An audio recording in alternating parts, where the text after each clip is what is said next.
تبارك الذي نزل الفرقان على عبده ليكون للعالمين نذيرا. أعوذ بالله من الشيطان الرجيم. بسم الله الرحمن الرحيم.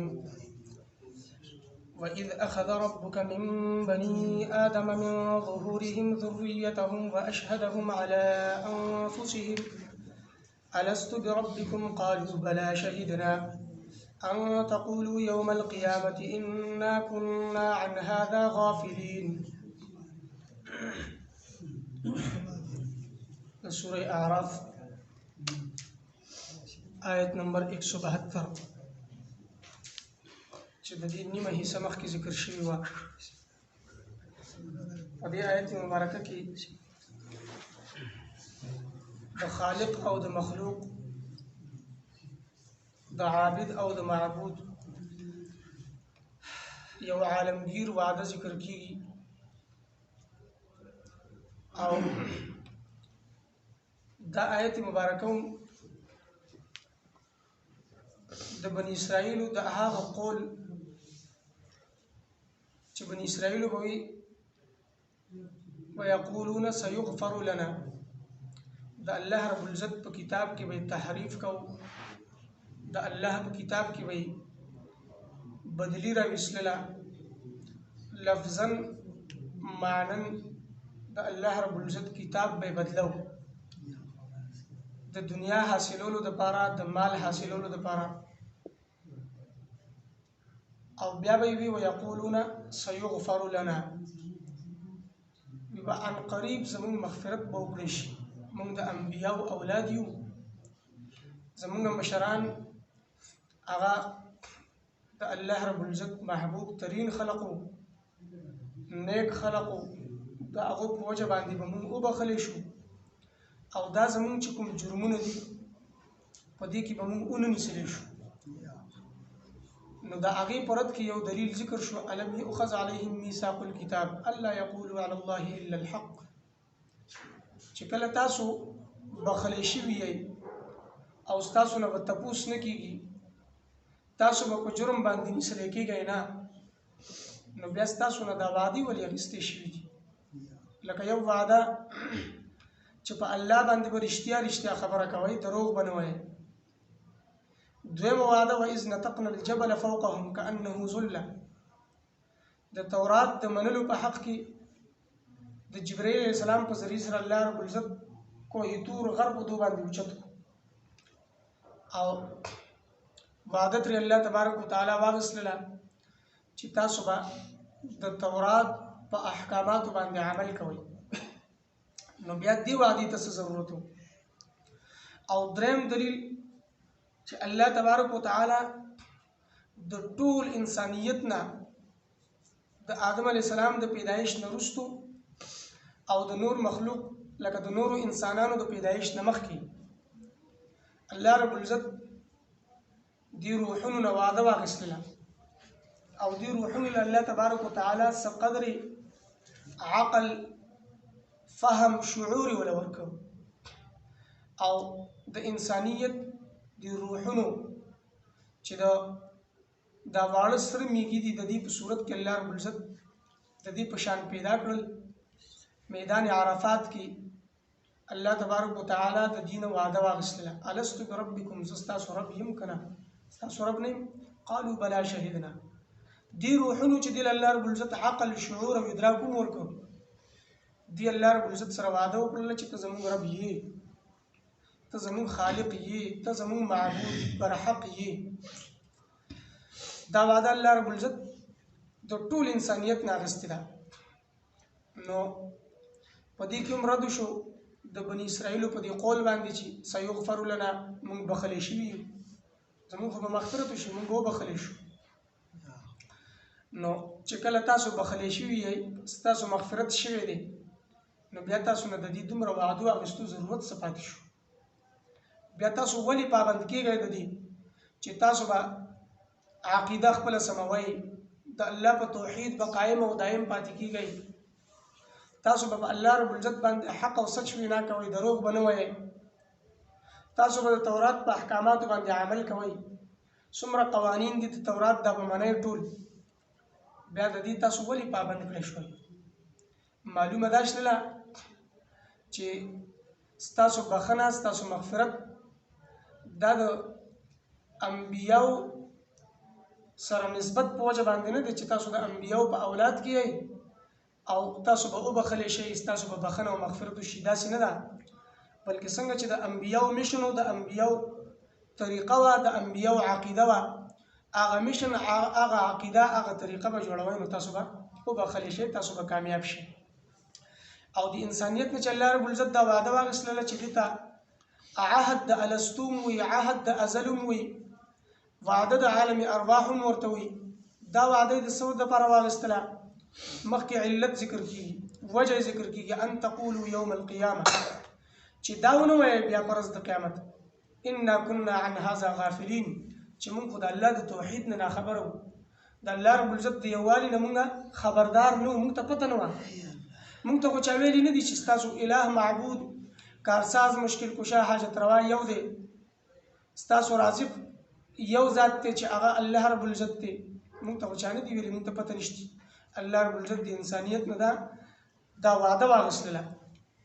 دا عهد یې واخیست، او د دې عهد دا اثرات د انسان د زړه ته کوشلل، د هغې هغه تصورات،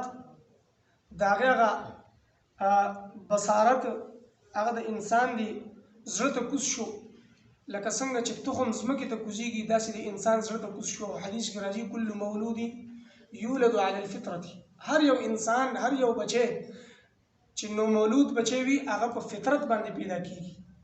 په هغه کې استعداد موجود وي د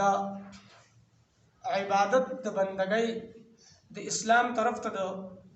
راتللو، دا استعداد په هغه کې موجود وي. دغه بچی چې لوی شي نو بیا د والدین لکه مور او پلار یهودیان نو دی د هغو په نقش قدم روان شي، هغوی ځان سره یهودي کړي، یا د مور او پلار عیسایان دي نو دی ځان سره عیسایي کړي، یا مور او پلار قادیانیان دي نو ځان سره قادیاني کړي، یا د بل یو مذهب والا دي نو دا د مور او پلار په نقش قدم روان شي او هغوی ځان سره په هغه مذهب کې شامل کړي، حالانکه دی خپل په فطرت باندې پیدا کیږي، په ده کې د اسلام هغه استعداد موجود وي، هغه طاقت، هغه قوت په ده کې موجود وي. او دا طاقت او دا قوت چې دی دا د هغه وعدې چې عهد د الستو چې په ازل کې انسان نه کوم عهد اخیستی شوی دی د هغې هغه تخم د ده په زړه کې پروت دی، د هغه وعدې اثرات دي چې دی په فطرت باندې پیدا کیږي. او بیا د دې وعدې متعلق بعضې د انسانانو دا دعوه هم ده چې دا وعده موږ ته یاده ده، او د الله رب العزت هغه کلمات چې الله رب العزت وي الستو بربکم، وایي هغه اوس هم زموږ په غوږونو کې موجود دي،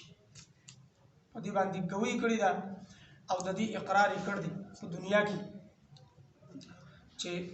الله رب العزت کومه وعده اخیستې ده هغه موږ ته یاده ده په عالم ارواح کې. او دا د انسان دپاره هم دلیل نه جوړېږي چې دی وایي ما ته هغه وعده یاده نه ده او زه مکلف نه یم د دې. لکه انسان دی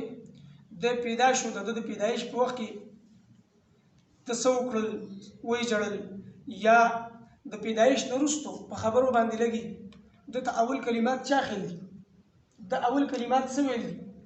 اقرار خو کوي چې ما خبرې کړ دي او ما ته خبرې ښودلی شوي دي، د دې خبرې اقرار خو کوي، خو ده ته خو یاد نه دي چې ما څه ویل دي یا ما ته څه اورلی شوي دي. یا دا انسان چې دی کله پیدا شي د ده په ښي غوږ کې بانګ ویلی کېږي، مسنون طریقه ده، په ګس غوږ کې د ده اقامت کېږي، مسنون طریقه ده، نو ده ته خو هغه کلمات نه دي یاد چې زما په غوږ کې دا کلمات ویلی شوي دي، دا بانګ زما په غوږ کې ویلی شوي دي، یاد خو نه دي، لیکن دی خو مکلف دی که نه. او دا خبره خو دی هم مني، د دې نه انکار نه کوي چې ما ابتدا نه خبرې شروع کړ دي، څه نه څه خبرې مې کړ دي، او دا هم مني چې ما ته چا خبرې ښودلي دي، ما ته چا څه الفاظ ویلي دي او هغه الفاظ ما په ژبه باندې راویستي دي، د دې اقرار کوي او کلمات ورته یاد نه دي. چې کله اقرار کوي او کلمات یاد نه دي نو دا وعده د ده نه اخیستلی شوي ده او د سره خبرې شوي دي او دا هغه خبرې الله رب العزت سره کړي دي. قالو بلا شهیدنا، ده په ځان باندې ګوي او اقرار کړی دی، اگر که ده ته یاد نه دي دی مکلف دی. او تقولو انما اشرک آباؤنا، یا دا ونه وایي چې یقینا زمونږ پلار او نیکه شرک کړو، مشرانو شرک کړ دی، مشران په غلطه لار باندې غلطي طریقې باندې روانو، نو موږ د هغه انده تقلید وکړو، موږ هغه پسې په غلطي لار او په غلطي طریقې باندې روان شلو. نو زمونږ د گمراه کولو یا د شرک هغه سبب چې دی زمونږ مشران دي، نو دا مشران دی ونیسلی شي او موږ دې پرېښودلی شو. نو داسې نه ده، بلکې د هر چا نه ځان له وعده اخیستې شوې ده او هر یو ځان له د الله رب العزت په یووالي د الله په توحید باندې وعده کړې ده چې الله ته زموږ رب یک یوازې معبودي برحق ستا بندګي او ستا عبادت به کوو. نو یوازې د هر یو د الله رب العزت د دې کلماتو په جواب کې چې الستو بربکم، ستاسو رب نه یم، ستاسو رب یم او که نه، د دې کلماتو په جواب کې د الله رب العزت سره وعده کړې ده او هر یو ویلي دي چې الله ته زموږ رب یې، موږ اقرار کوو، موږ د دې خبرې ګوی کوو. نو دا هر یو ځان له مکلف دی او که د یو سړي په وجه باندې دی شرک کوي، انده تقلید وکړو او د هغه عمل ته ګوري نه او د هغه په هغه عمل پسې د هغه په طریقې پسې دی روان دی، نو دا د ده دپاره بهانه نه ده او نه دا د ده دپاره یو سبب دی چې دا به د ده نه یا عذر دی چې د ده نه به دا قبول کړلی شي او منظور به کړلی شي، دی به معاف شي. داسې نه ده، بلکې که پلار نیکه په غلطي طریقې باندې وي، په غلط مذهب، په غلط عقیدې باندې او په غلط دین باندې وي، نو دی به د پلار نیکه غلط مذهب، غلطه طریقه، غلطه عقیده، غلط دین هغه به پرېږدي، دی به صحیح مذهب، صحیح طریقه، صحیح دین، صحیح عقیده دا به اختیاري. داسې به نه وي افتهلکنا بما فعل المبطلون چې آیا ته موږ د باطلو خلقو په اعمالو باندې هلاکوي، هغو شرک کړو، د هغو په شرک موږ روان شلو، هغه طریقه موږ اختیار کړله، هغه عمل موږ وکړو، آیا ته موږ د هغو په عمل باندې هلاکوي؟ نو دا عذر به د ده نه قبول نه شي، ځکه چې د انده تقلید وکړو، د سوچ ونه کړو، غور او فکر ونه کړو، د خپل دغه وعدې لحاظ او خیال ونه ساته چې د الله سره د الله د توحید د یووالي وعده کړې وه، د هغې خیال لحاظ یې ونه ساتو، نو ده ته د ده د عمل د ده د عقیدې سزا ملاویږي. وکذلک نفصل الآیات ولعلهم یرجعون. دغه رنګ الله فرمایي موږ تفصیل سره آیتونه بیانو، احکامات، اوامر، نواهي دا په تفصیل سره بیانو، ښه په وضاحت سره بیانو چې دا خلق واپس راوګرځي. دو چې کوم وعده کړې وه هغه وعدې نه ډېر لرې تل دي چې دو واپس د وعدې طرف ته راوګرځي، د وعدې طرف ته راشي، دو خپل دا باطل عقیده، باطل عمل، غلط عقیده، غلط عمل پرېږدي او چې دو د کومې عقیدې الله رب العزت سره لوز او وعده کړې وه د هغې طرف ته دو واپس شي، د نافرمانۍ نه، د ګمراهۍ نه، د شرک، د کفر نه دو واپس شي، د الله د توحید طرف ته، د ایمان طرف ته واپس شي او د سنت طرف ته دو واپس شي، گمراهي دوی پرېږدي، د هدایت طرف ته دو واپس شي، خپل هغه ناکاره عملونه پرېږدي، اعمال صالحه طرف ته راوګرځي او راواپس شي. وإذ أخذ ربك من بني آدم، کله چې اخیستې وه رب ستا د اولاد د آدم علیه السلام نه، من ظهورهم د شاګانو د دوی نه، لکه د آدم علیه السلام د شان الله رب العزت هغه اولاد پیدا کړ چې هغه بالواسطه د آدم علیه السلام اولاد، بیا د هغه د اولاد د شاګانو نه د هغې اولاد، بیا د هغې د شاګانو نه د هغې اولاد، دا الله رب العزت په عالم ارواح کې پیدا کړل. ذریتهم اولاد د دوی، واشهدهم علی انفسهم او ګواهان یې کړل دوی په ځانونو خپلو باندې، الستو بربکم آیا زه نه یم رب ستاسو؟ قالوا بلا، اوی دوی چې ولې نه، شهدنا موږ اقرار کوو، ان تقولو وجه څه ده د دې وعدې د لوز اخیستو وجه څه ده؟ ان تقولو اصل کې لئلا تقولو چې اونوی تاسو یوم القیامت پرز د قیامت، انا كنا عن هذا یقینا ومونږ د دې نه غافلین ناخبره، لکه د الله د توحید نه مونږ ناخبره وو، د الله د یووالي نه. او تقولو انما اشرک، یا دا ونوی چې یقینا شرک خو کړو آباؤنا زمونږ پلرونو مشرانو زمونږ، من قبل مخکې د دې نه، وکنا ذریة او ومونږ اولاد، من بعدهم رستو د دوی نه مونږ خو د دوی اولاد کیو. افتهلکنا آیت هلاکی مونږ لره، بما فعل المبطلون په سبب د کار د فعل د هغه باطلو خلقو چې د هغې عملونه باطلو، د هغې د باطل عملونو په وجه باندې ته مونږ هلاکوي. وکذلک نفصل الآیات، دغه رنګ مونږ په تفصیل سره بیانو آیتونه ښه په وضاحت سره، ولعلهم یرجعون او دې دپاره چې راوګرځي دا خلق خپل د نافرمانیانو نه، او د ګناهونو نه د غلطو عقیدو او د غلطو اعمالو نه دور واپس شي. تبارك الذي نزل الفرقان على عبده ليكون للعالمين نذيرا.